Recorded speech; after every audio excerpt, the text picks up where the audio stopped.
գործ հարուցելու մասին որոշման ուսումնասիրությունից հետևում է, որ դրանում հստակ նշված է, որ քրեական գործը հարուցվել է քրեական օրենսգրքի 300.1 հոդվածի հատկանիշներով։ Ուրիշ գործ, առնվազն նախագահ Ռոբերտ Քոչարյանի նկատմամբ վերաբերել չկա, կա 300.1 հոդվածով ու 311-ը չեմ քննարկում, որովհետև դա առանձնացվել, ավարտվել է։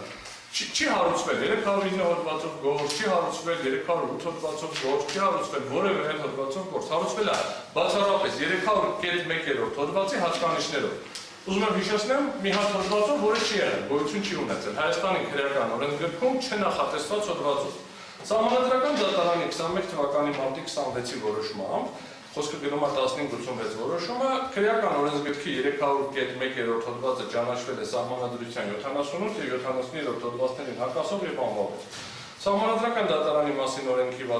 սահմանադրական օրենքի 68-րդ հոդվածի 15-րդ մասի համաձայն քրեական կամ վարչական պատասխանատվություն սահմանող օրենքի վիճակվող դրույթը սահմանադրությանը հակասող և անվավեր ճանաչելու մասին որոշում ընդունելու դեպքում իրավական ուժը կորցնում է իր ուժի մեջ մտնելու պահից, այսինքն տվյալ դեպքում 2009 թվականի 2009 թվականից իր դրա կիրառման վերաբերյալ սահմանադրական դատարանի որոշման ուժի մեջ մտնելու նախորդող ժամանակահատվածում ընդունված դատական, իսկ կողմերի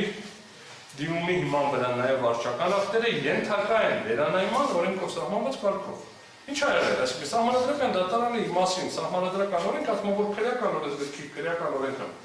անվավեր է ճանաչում։ Դրա հիման վրա եթե ինչ-որ բան է կարա պետք է վերանայեք։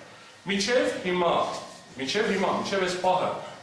չկա Ռոբերտ Քոչարյանի նկատմամբ հարուցված քրեական գործ, որևէ այլ հոդվածով, կրկնում եմ 311-ը վաղեմությունով ավարտվել է, քան գոյություն չունեցող հոդվածով։ Չի վերանայվել, քրեական գործի հարուցումը չի վերանայվել, քրեական նոր գործ չի հարուցվել ուրիշ հոդվածով։ Հիմա մենք ունենք մեղադրանքի փոփոխություն մի հատ քրեական գործի շրջանակներում, որը չկա, հարուցված չի, որովհետև հարուցման մեջ նշված է մի հատ հոդված, որը գոյություն չի ունեցել։ Խոսքը մեղադրանքին չի վերաբերում, ընդհանրապես քրեական գործ չկա։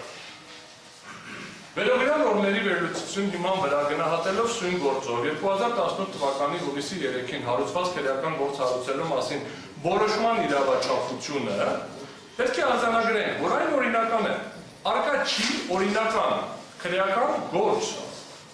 քանի որ քրեական գործ հարուցվել է այն հոդվածի հատկանիշներով, որը ճանաչվել է հակասահմանադրական և ուժը կորցրել է ընդունման պահից։ Այն է 2009 թվականից, այսինքն ունենք փաստ, որ քրեական գործ հարուցվել և նախաքննություն իրականացվել է գոյություն չունեցող ուժը կորցրած և անվավեր ճանաչված երբևէ չգործած հոդվածով, որը որպես հետևանք անօրինական է դարձնում դրա ամբողջ արդյունքները ինչ տեղի է ունեցել 2018 թվականից մինչև հիմա ամբողջությամբ ոչ իրավաչափով, որովհետև հարուցված գործ չկա։ Անդրադառնալով դատարանին ներկայացված մեղադրանքում նշված քրեական օրենսգրքի 309-րդ հոդվածին, ապա պետք է նկատել, որ երբևէ այդ հոդվածով քրեական գործ հարուցելու որոշում չի կայացվել և ներկա պահին պարզապես գոյություն չունի այդ հոդվածով հարուցված քրեական գործ։ Ռոբերտ Քոչարյանի վերաբերյալ, չգիտեմ, մեջ գործի 500 հազարները մենք չենք ստացել, չգիտեմ ուրիշների նկատմամբ կա, չկա, դեռ ոստիկաններ, դատավորներ, ինչ-որ բարտիկա, ինչ-որ գործեր կան, թե չգիտեմ, դատավորի ընդհանրում են չկա, որ լինել կիմանայք անդանամախելության խնդիր կա, բայց Ռոբերտ Քոչարյանի նկատմամբ 309 հոդվածի ենթադրյալ խախտմամբ հարուցված գործ գոյություն չունի բնության մեջ, մինչև հիմա։ Ինչը նշանակում է, որ առանց քրեական գործ հարուցելու չի կարող մեղադրանը ձևակերպել և առաջադրել անձին։